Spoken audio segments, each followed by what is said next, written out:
বন্ধুরা এখানে দেখুন এই বাচ্চা ছেলেটা একটা জায়গাতে অনেকগুলো সিগারেট দেখতে পায় এবং সে সেই সিগারেটটাকে মুখে দেয়। তখন তার মা সেটিকে দেখে তাকে মানা করে যে না, একদম ওই সিগারেটটা খেও না, ওটা একটা বাজে জিনিস। তখন তার মা তার কাছে আসে এবং তাকে মানা করে এবং সে সিগারেটটা সে নিয়ে নেয়।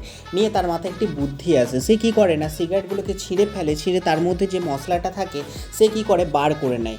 এইভাবে প্রত্যেকটা সিগারেটকে সে ছিঁড়ে সেই মশলাগুলোকে বার করে নেয় এবং একটা জায়গাতে সে মোমবাতি ভেঙে সেই জায়গার মধ্যে মোমবাতিটাকে রাখে এবং একটা জায়গাতে আগুন ধরিয়ে সেই মোমবাতিটাকে আগুনের মধ্যে গরম করে সেই মোমটিকে গলানোর জন্য।